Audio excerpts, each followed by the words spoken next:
Bienvenidas y bienvenidos aquí a una nueva conversación de estos jueves por medios que tenemos con la distinguidísima Fundación Solar, querida Fundación Solar, que siempre nos ilustra con sus datos y su investigación. Y como ya pueden ver, tengo a mi lado por primera vez a una investigadora también aquí de la Fundación Sol. Bienvenida para estar con nosotros y hablar de un tema interesantísimo, Andrea Sato. ¿Cómo está, Andrea? Hola Gino, muy bien, muchas gracias. Siempre muy agradecida de este espacio que tenemos con el desconcierto de manera periódica.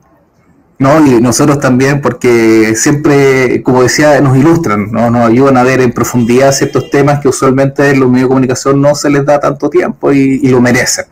Recordemos la última entrevista, conversación que tuvimos fue hace 2 jueves, porque la hacemos cada 2 jueves, y fue con Marco Kremerman justo previa a la reforma de pensiones. Fue muy ilustrativa. Bueno, hemos hablado también de temas laborales, que es un poco lo que vamos en muchos casos en la negociación ramal, la deuda que tenemos ahí a nivel nacional en mejoras laborales. Hemos hablado en varias ocasiones del tema de pensiones, y ahora vamos a volver a hablar del tema laboral, pero con un enfoque que lo encuentro muy interesante, que es en el segmento juvenil, el empleo laboral juvenil, y particularmente, bueno, ahí nos vas a ir contando particularmente en los hombres, porque hay también unas consecuencias políticas bien complejas en esto, que lo hemos podido ver en el vecindario. Pero bueno, ustedes lanzaron este estudio que se llama Trabajadores Jóvenes ante un futuro incierto.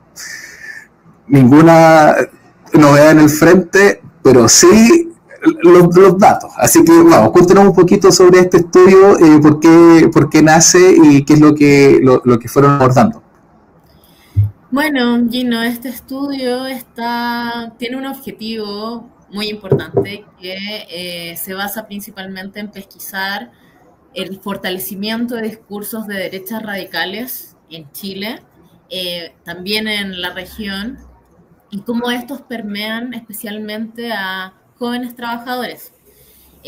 Nuestra tesis central, también luego de revisar literatura internacional, era que los segmentos jóvenes son más permeables, especialmente los varones, a los discursos de la ultraderecha más radical, de discursos fundamentalistas, discursos más reaccionarios, pero esto no es gratuito ni azaroso, sino más... Y digámoslo, a veces discursos de odio asociados también, que eso también es como un peligro, más que latente. Sin duda, pero esto no es gratuito, sino que se ha construido un caldo de cultivo para estos discursos de odio, estos discursos de una derecha nacionalista, de una derecha radical, que están muy vinculados a el desmedro de las condiciones de vida y de las condiciones materiales de este segmento joven. Entonces, este estudio lo que hizo fue analizar, por una parte, los datos de empleo en este segmento joven de varones entre 18 y 24 años, y por otra parte, hacer grupos de conversación con varones desempleados o empleados en trabajos precarios o en inactividad, para que nos pudieran contar también cuáles eran sus expectativas, sus esperanzas, sus propias frustraciones e incertidumbres, y finalmente cómo esto se conjuga y se genera un engranaje en donde lo basal es que emergen muchos discursos de odio, pero que están basados y nacen como respuesta a un nivel de incertidumbre, a una frustración individual, a un proyecto de vida truncado, y finalmente buscan estas esperanzas perdidas en discursos nacionalistas, en discursos de odio, en discursos reaccionarios y principalmente en discursos vinculados a una derecha radical que les promete nuevamente que estos proyectos que se les prometieron a temprana edad lo van a poder conseguir si la ultraderecha llega al gobierno. Andrea, en ese sentido, porque bueno, uno tiende a pensar un poco desde más allá de los estudios, sino de las percepciones, que existe como algo bien transversal últimamente, de que las poblaciones trabajadoras, sobre todo de trabajadores de nivel bajo, medio para abajo, tienden a culpabilizar mucho de su precariedad a las migraciones y a las otras poblaciones vulnerables, y que incluso que hay una intencionalidad comunicacional para fomentar ese tipo de discursos, y que no es nuevo tampoco, lo vimos en el comienzo del 1900, siempre se buscaba a alguien, a un migrante o algún raro distinto para culpabilizar de las crisis, etcétera. Entonces, bueno, más o menos uno puede entender que también los jóvenes que están entrando al mundo laboral, que están más encima en líneas de trabajos más o menos precarios, van a repetir ese tipo de prejuicios o discriminaciones. ¿Hay algo distinto? Ahora que ustedes que han abordado el tema particularmente de los jóvenes, que puedan destacar entre lo que uno puede presuponer que hacen los trabajadores como adultos normales, como en esta línea de la culpabilización, de la rabia, como hemos visto, no sé, en Estados Unidos vimos como todos los blue collar, los trabajadores de cuello azul, que eran como los obreros de la fábrica, que eran tradicionalmente votos demócratas, se fueron yendo hacia Trump. Lo hemos visto en otras partes. En Brasil, Bolsonaro igual le comió una buena parte de los trabajadores al partido Lula en su momento, siendo que era el partido de los trabajadores y cosas así. ¿Hay alguna característica particular con los jóvenes que hayan visto en este estudio que no esté en los otros, o de repente es un tema de énfasis, como que hay más intensidad? ¿Cómo lo han visto? Bueno, lo que hemos observado y a nivel global, no solo, o sea, tanto en el vecindario como a nivel global, es que la derecha radical lo que hace es buscar estos chivos expiatorios, ¿no? Los grupos de extremas derecha van a explotar estos sentimientos de enojo, rabia, resentimiento, frustración, especialmente de la población joven y particularmente de los varones jóvenes, contra grupos marginalizados. En este diálogo donde se establece que estos grupos marginalizados durante esta última década han ganado como privilegios sobre otros grupos, ¿no? Entonces aparece esta idea de que los migrantes vienen a ocupar los puestos laborales, aparece esta idea de que, por ejemplo, los migrantes ocupan lugares en las escuelas públicas o en los CEFAM. Exacto. Y lo que ha hecho la derecha es finalmente algo que, como tú lo decías, lo tienen bastante ensayado, no es algo nuevo, no es una estrategia que nace con el primer periodo de Trump, ¿no? Lo vemos a finales del siglo XIX, lo vemos durante el siglo XX, en donde lo que hace la derecha radical y los discursos de odio y los discursos fundamentalistas es explotar estos sentimientos de rabia y frustración y enfocarlos en una población marginalizada y en una población que pueda ser un chivo expiatorio, principalmente para justificar también la expulsión, la marginalización aún mayor de estos grupos. Entonces, Gino, acá hay una cuestión que, y en esto desde Fundación Sol insistimos, hay algo muy real que son, hoy día las condiciones de empleo a nivel general, a nivel nacional, se han precarizado durante los últimos 15 años, que son desde que tenemos la muestra de la Encuesta Nacional de Empleo, pero son los jóvenes y principalmente esta población de varones jóvenes los que han sufrido como una tendencia a la precarización mucho más acentuada, ¿no? Y ha sido mucho más acelerada esta precarización. Por ejemplo, vemos que en estos últimos 15 años esta población entre 18 y 24 años son más inactivos, hay una menor tasa de ocupación y hay un mayor nivel de desempleo, lo que implica también que todos estos proyectos individuales, como por ejemplo la autonomía económica, no puedan ser posibles en un escenario donde, por ejemplo, la mediana de los salarios para esta población joven no alcanza ni siquiera los 450.000 pesos líquidos. O sea, estamos hablando de que ni siquiera las personas jóvenes que logran emplearse, que ya son un porcentaje menor, se emplean en lugares precarios y tienen ingresos de 450.000 pesos o menos. Entonces, aquí hay una relación importante que hay que ver con el desmejoramiento de las condiciones de vida y la precarización de las condiciones de vida y de la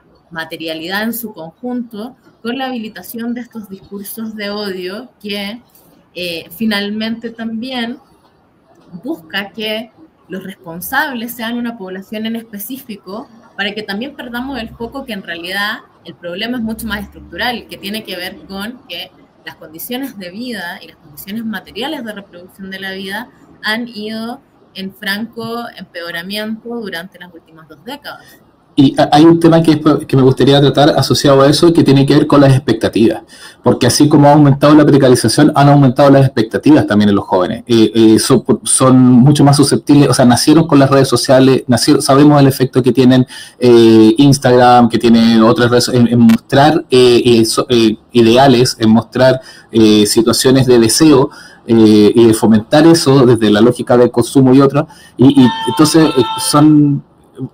las generaciones mayores igual son susceptibles a eso, pero de alguna manera vieron otras cosas, tienen un poquito quizás más de filtro, no por educación, sino por contexto. Pero hay una mezcla interesante, pero antes de partir con eso, recordarle a la gente que estamos aquí hablando en vivo y en directo con Andrea Sato de Fundación Sol, sobre este nuevo estudio que sacaron ahí la fundación, que se llama Trabajadores Jóvenes ante un futuro incierto, y que por lo mismo, como estamos en vivo, nos pueden mandar sus comentarios y saludos. Justamente aquí en YouTube Ariel Castro Ramírez dice saludos desde Porvenir, así que saludos de vuelta ahí a Porvenir, que debe tener, espero que una mejor temperatura que la que tenemos nosotros aquí en este momento en Santiago. Está bien complicada la cosa. Y también en Instagram nos dice Carolina Oe, sí, un tema muy interesante, gracias.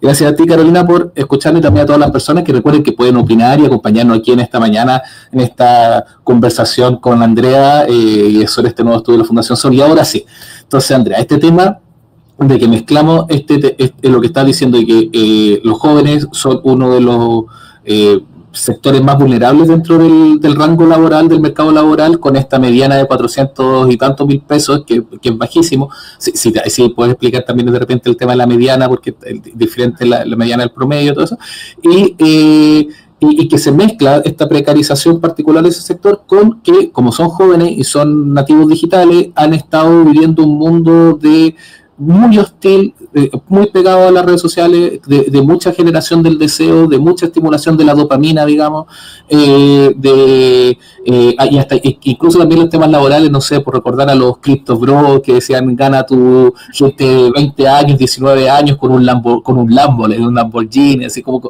generando mega expectativas que imposible que todos tengan, pues lo tiene uno cada 1 millón o 10 millones de personas, así es que, pero las creen, pues. Están ahí, no están eso. Entonces, bueno, ¿cómo se juntan esas dos cosas?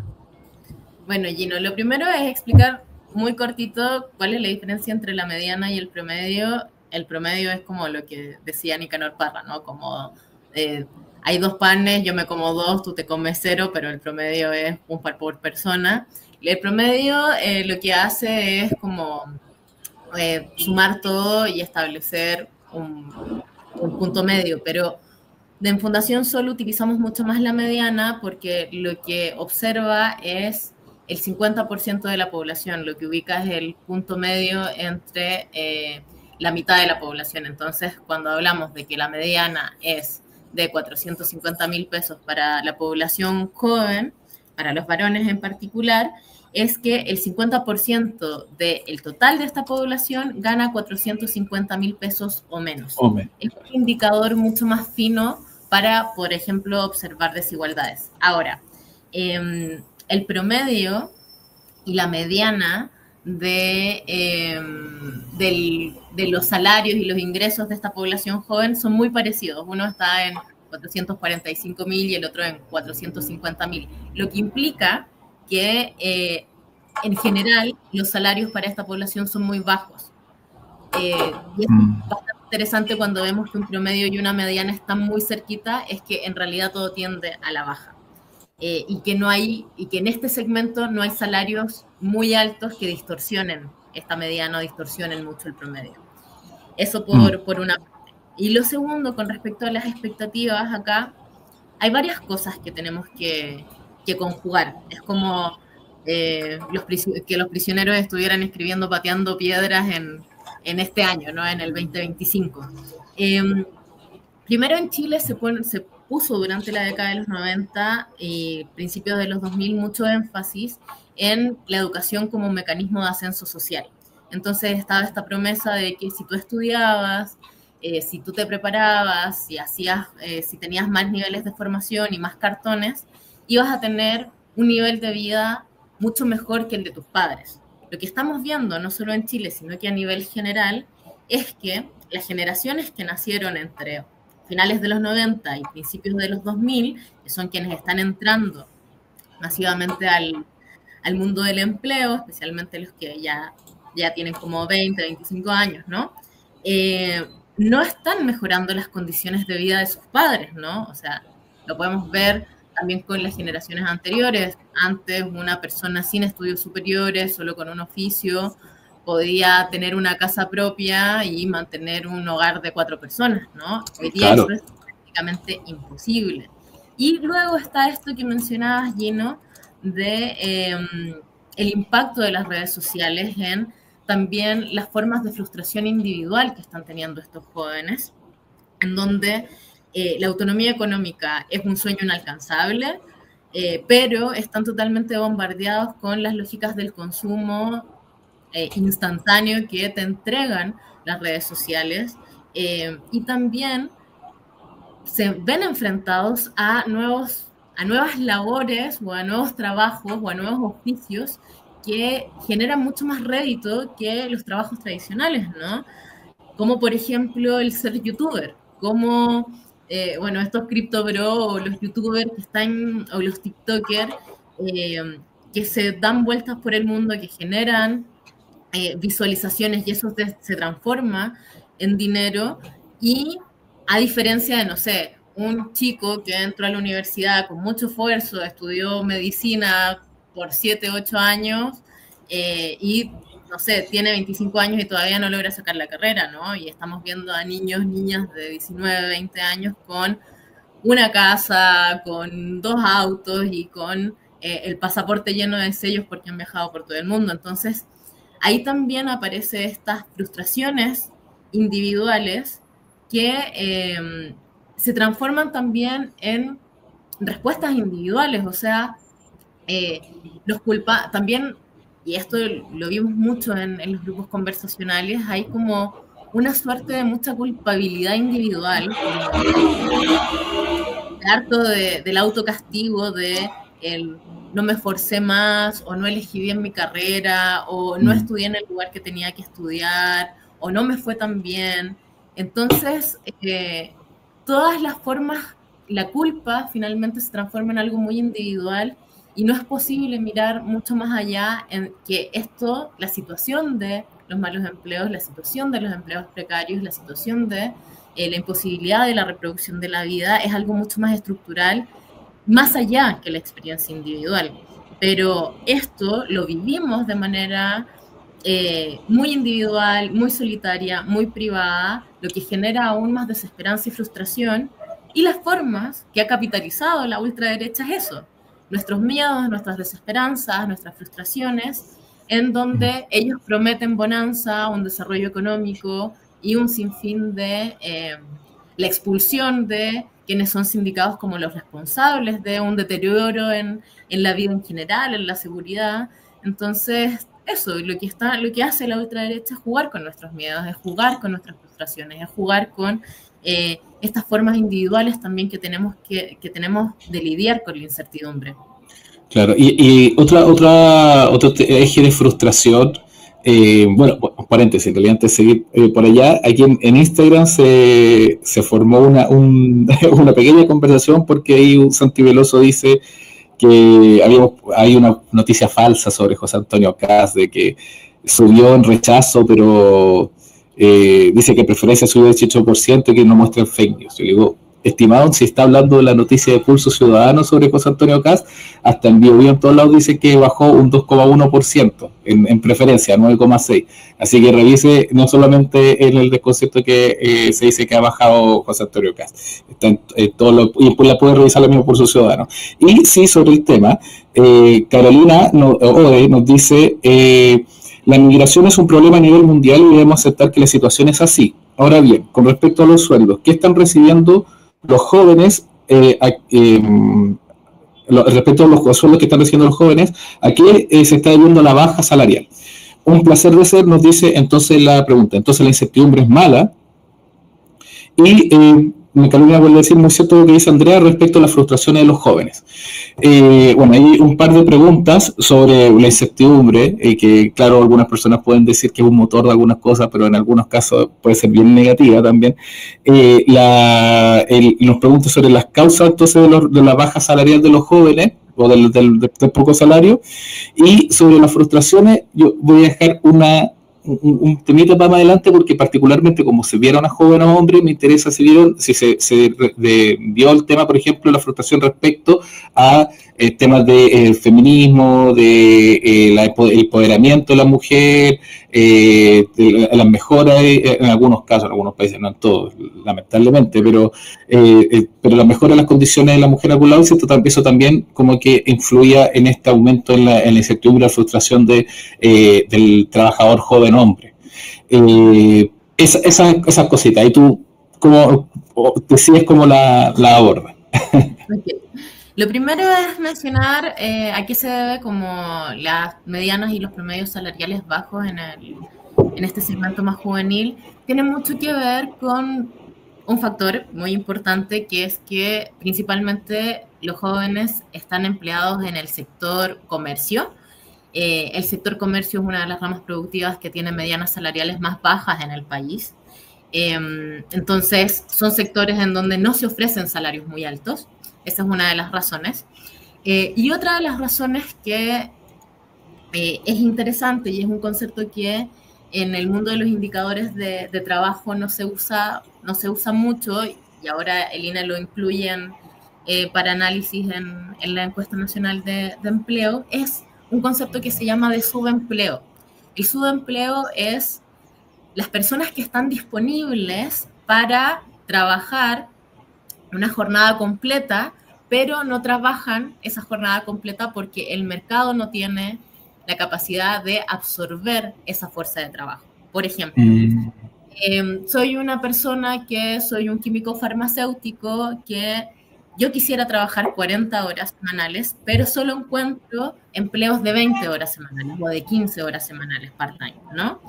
Eso es el subempleo. Y lo que está pasando especialmente con los jóvenes y el subempleo profesional es que vemos que personas con las credenciales que hicieron todo bien, ¿no? Que tuvieron su cartón, que tienen las credenciales, que son profesionales, hay un 30% de subempleo profesional a nivel nacional. O sea, son profesionales que no están logrando trabajar jornadas completas a lo que se dedicaron, y muchas veces no se están ni siquiera dedicando en lo que estudiaron. Entonces, también la clave del subempleo, que es claro, gente que está empleada, pero en realidad no está empleada en las condiciones que debería estarlo una persona profesional, es también clave para entender el empeoramiento de las condiciones de vida y especialmente de las condiciones de empleo.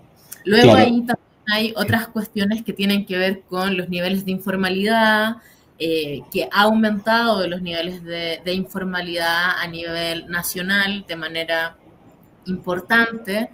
Si observamos desde el COVID hasta ahora, el 70% de los nuevos empleos creados son empleos que son endebles, o sea, que tienen un rasgo de subcontratación, enganche o informalidad, ¿no? Entonces, los empleos que se están creando hoy día son empleos precarios, muy distintos a los que se creaban, qué sé yo, hace 50 años atrás, donde pensábamos en un contrato indefinido, con una jornada de trabajo formal. Hoy día tenemos suerte si es que tenemos un contrato escriturado de trabajo. Entonces, esos factores definen que los salarios sean muy bajos, ¿no? Y claro, que, insisto, la tendencia es que se ha precarizado el empleo a nivel nacional, pero ha sido mucho más acelerado en este sector de varones jóvenes. Y el... no, dime nomás. No, y mencionabas de estas conversaciones respecto a los feminismos y cómo perciben estos chicos, estos jóvenes, como estas estas olas de los feminismos, es bien interesante porque también ahí se observa algo de un poco una confusión en torno a la construcción de la identidad de los roles también de la masculinidad, ¿no? Esta masculinidad tradicional durante los últimos 5 años o última década se ha visto cuestionada. Entonces hay una confusión también de cuál es el rol de lo masculino. Se observa como una construcción de una identidad más debilitada respecto a lo que, no sé, veíamos de la masculinidad en décadas anteriores, ¿no? Y por eso también la derecha ha utilizado como caballito de batalla esto de que los varones vuelvan a ser los proveedores, que los varones vuelvan a sus lugares, a la identidad tradicional que tenía la masculinidad, en un escenario donde, insisto, ante tanta incertidumbre, lo único que busca la derecha es volver a estos valores tradicionales, pero de una forma reaccionaria, ultraconservadora, que también un poco apague y deje como totalmente anulado otras formas de reivindicación que han tenido estos grupos marginalizados, ¿no? Bueno, claro, clarísimo el ejemplo de lo que está haciendo en 2 semanas, lo que ha hecho de Donald Trump en Estados Unidos, llegando a acusar del choque de un avión a las prácticas de diversidad, de equidad y de igualdad en la empresa, el DEI creo que se llama ahí, o sea, sacando todo el tema bueno, con la población transgénero, siendo como súper todos estos programas de diversidad y de equidad, eliminándolos del gobierno, y a las 2 semanas, o sea, como si fuera una urgencia nacional. Entonces, claro, ahí se nota que es parte del elemento del discurso muy fuerte. Y bueno, un comentario quizá un poco interesante en esa línea, que nos dice un placer de ser, aquí en Instagram dice, bueno, hoy en día supongo que dice, discrimina al hombre y se le dan facilidades a las mujeres que los hombres no tenemos. Hay desigualdades respecto a la facilidad de emprendimiento y el hombre se ve en desventaja. Y claro, después dice, se discrimina. Pues Carolina nos dice, esa informalidad está relacionada también al emprendimiento. Muchas personas emprenden en micronegocios, ventas de artículos, alimentación, etcétera. De nuevo nos vuelve a escribir, profesor, nos dice, hoy en día, si se contrata a una mujer, se corre mucho más riesgo que si se contrata a un hombre. Esto es debido a las leyes que le permiten a la mujer una posición de abuso. Una postura compleja la de un placer. Ahí uno dice, según ustedes, hombres y mujeres somos iguales.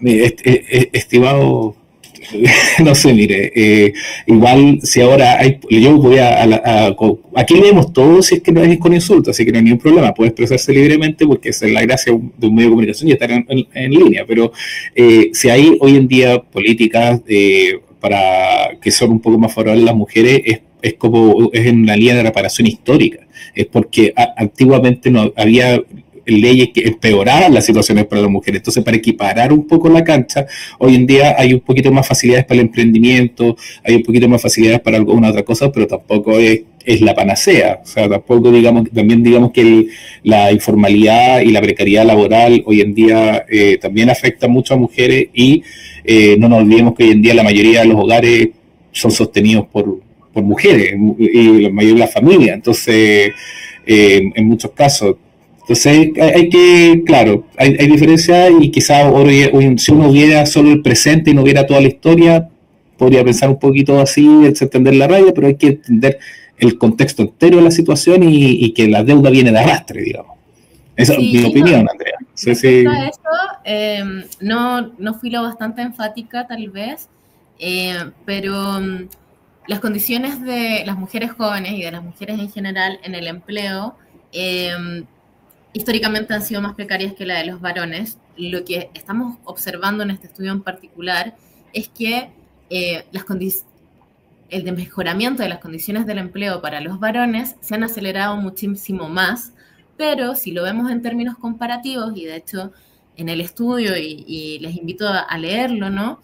En el estudio, si hacemos el comparativo entre hombres y mujeres, las mujeres siguen estando en peores condiciones. Mayores niveles de inactividad, mayores niveles de desempleo, medianas salariales más bajas, mayores niveles de informalidad. Entonces lo que ha pasado es que en realidad se ha equiparado para abajo. Los varones jóvenes que en un momento tuvieron mejores condiciones de empleabilidad y de acceso al empleo están desmejorando sus condiciones, pero las mujeres no es que hayan mejorado muchísimo, siguen ellas estando en peores condiciones que los varones. Eso es importante señalarlo también para este tipo de discusiones en torno a los indicadores que no solo tiene que ver, como bien dices, Gino, como una reparación histórica, sino que también está muy vinculado también a los liderazgos, el aumento explosivo de liderazgos femeninos, estos hogares caracterizados como monomarentales, en donde también observamos que recién hace pocos años se regularizó todo lo que es el aporte por paternidad de muchos padres que estaban ausentes y no pagaban pensión de alimentos. Entonces, claro, también son varios factores, pero en términos concretos, las mujeres,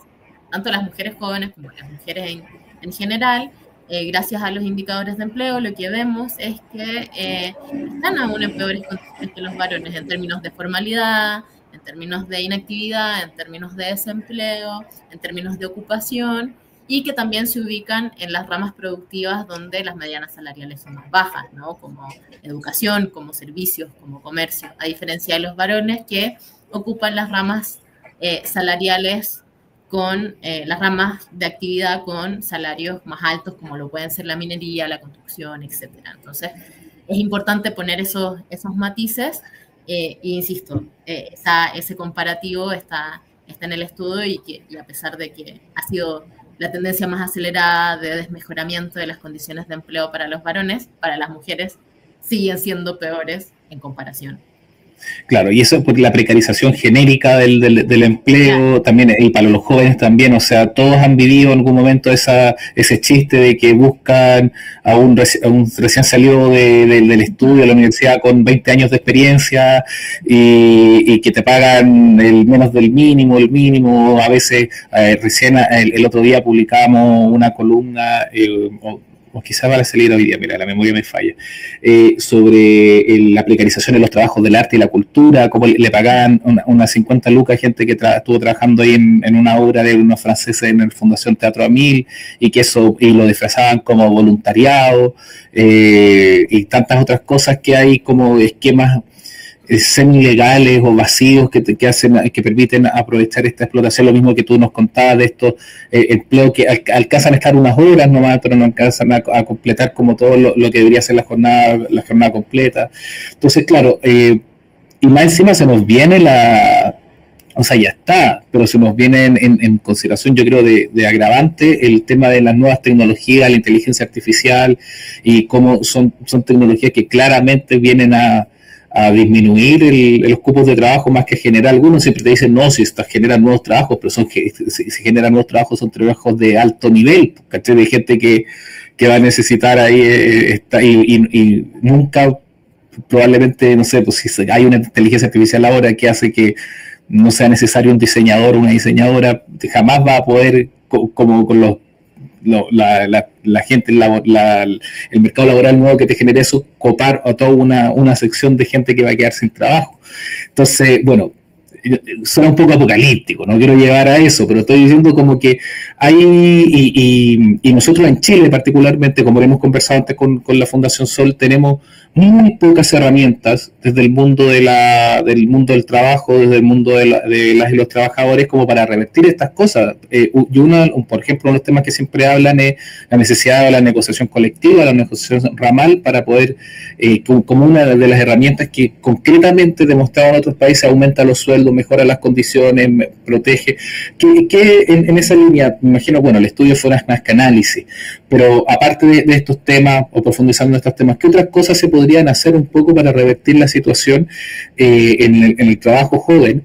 Y también, ¿qué cosas se podrían hacer a nivel de este peligro político, digamos? Porque, claro, las mujeres, estando en mayor precarización, no caen tanto en estas lógicas de la extrema derecha, pero sí los hombres. como lo que estaba mencionando. Entonces, en eso, esas dos cositas ahí, sí, ¿qué se puede hacer como macro a nivel de avanzar en el tema de disminuir la precarización laboral? Y qué podemos ver o se podría hacer avanzar en el tema político de que se está dejando esto como un caldo de cultivo para el florecimiento de los discursos extremos. Esto que ya mencionabas, Gino, y que nosotros machacamos harto con este tema de la negociación colectiva ramal, que genera mecanismos de redistribución efectiva de la riqueza que generan los propios trabajadores y trabajadoras, pero también hay otras políticas, por ejemplo, políticas que están vinculadas a la protección del empleo y a un fomento de un empleo de calidad. Lo que hemos estado viendo es que la generación de empleo es empleo precario, la creación de nuevos empleos son empleos precarios, pero esto también está muy relacionado, por ejemplo, con la matriz productiva que tiene Chile. La matriz productiva que tiene Chile hoy día está muy vinculada a la explotación de bienes comunes naturales, pero lógicas primario exportadoras que no generan tampoco empleos de calidad. Un proceso, por ejemplo, de industrialización importante para el país genera empleos de calidad que pueden ocupar no solo trabajadores jóvenes, sino que todos los trabajadores y trabajadoras del país con salarios mejores, en mejores condiciones, pero también tiene que ver con que la matriz productiva de Chile, que cada vez gira más no solo al modelo primario exportador, sino que ya desde los 90 está muy enfocado en servicios, estas ramas productivas generan empleos precarios. Y si seguimos fomentando empleos precarios a través de esta matriz productiva, bueno, parece que estamos en un círculo vicioso, ¿no? También hay un interés en fomentar otro tipo de matriz productiva que genere y cree mejores empleos. Sumado a eso, un modelo tributario que también disminuye las brechas y las desigualdades que hay. O sea, hoy día tenemos un modelo tributario regresivo que grava mucho más a los hogares y a los trabajadores y trabajadoras que al gran capital. Entonces, no es unidimensional, no es solo una propuesta, sino que tenemos que observar en el conjunto de posibilidades el mejorar las condiciones específicas de la reproducción de la vida. Y esto implica políticas de salario, esto implica políticas de mejoramiento del empleo, esto implica mejoras en la matriz productiva, esto implica también una reformulación de un modelo tributario que ponga en el centro como el fortalecer también políticas públicas de bienestar social y seguridad social. Entonces, Gino, acá hay un montón de cosas en las que se tiene que avanzar, pero lo central es poder garantizar una reproducción básica, sostenible, adecuada del bienestar social para que las personas puedan y podamos discutir democráticamente cuáles son los proyectos de países que queremos y que no solo caigamos en el pánico de sentir que nuestras condiciones de vida están tan desmejoradas que necesitamos un cambio radical y que quiénes son los que los ofrecen y quiénes son quienes prometen crecimiento y desarrollo económico son quienes se han ubicado en los discursos de la ultraderecha. Entonces, el tener aseguradas condiciones materiales de vida básicas, dignas, sostenibles, nos permite también hablar acerca de los proyectos democráticos que queremos y cuáles son las esperanzas y los proyectos colectivos que queremos como país, ¿no? Y no solo querer el salvarse solo, porque eso es lo que hace también la frustración, la incertidumbre, el miedo, la rabia, el aislarnos, ¿no? Nos aísla, nos convierte en enemigos, nos hace sentir mucha más competencia, y eso finalmente es la base para que discursos que conectan con aquello y que explotan estos resentimientos se fortalezcan mucho más, no solo en la región, sino que a nivel mundial. Perfecto, Andrea. Justo ya estamos cerca aquí del término de esta conversación, entretenida conversación, como siempre, cada jueves por medio, o sea, cada 2 jueves, con nuestras amigas y amigos ahí de Fundación Sol aquí en el Desconcierto. Y bueno, para cerrar, no sé, una invitación a ver el estudio, me imagino está en la página de Fundación, y si nos pueden mandar el link también lo podemos poner aquí en la nota después de que siempre hacemos una notita después del envío. Y también alguna idea con la que quisieras que la gente se quedara sobre una idea importante, una idea de fuerza ahí del estudio, y bueno, ahí tú abierto para cerrar aquí la conversación. Bueno, gracias Gino, al Desconcierto siempre por el espacio, un espacio amplio para poder debatir y conversar también con la gente que se conecta en redes. Invitarles a que revisen el estudio, a poder tener estas conversaciones incómodas que tienen que ver con los propios proyectos de vida que queremos y las democracias que queremos construir y los modelos democráticos que queremos construir. Mi última reflexión es que en realidad no hay posibilidad de la salvación individual, hay que pensar en proyectos colectivos, hay que pensar en fortalecer democracias y nada bueno ha salido del ascenso de los fascismos, del ascenso de los fundamentalismos ni de la persecución de grupos marginalizados. Entonces, también es un llamado a la empatía y a poder reflexionar colectivamente con la familia, con los amigos, con los compañeros de trabajo, con sus sindicatos, de cuáles son los proyectos democráticos que necesitamos para un proyecto país que es el que deseamos. Perfecto. Bueno, nuevamente muchas gracias Andrea y también a toda la gente ahí en Fundación Sol, y también muchas gracias a todas y todos que nos acompañaron esta calurosa mañana de febrero aquí en esta conversación en vivo en el Desconcierto, y como siempre, bueno, la dejamos invitada para el próximo jueves, el que viene, y ahí volvemos a hablar con nuestras amigas y amigos de Fundación Sol sobre un nuevo estudio, un nuevo interesante tema, algo ahí que siempre hay algo que hablar, ¿verdad? Bueno, gracias y nos estamos viendo. Hasta la próxima. Hasta la próxima.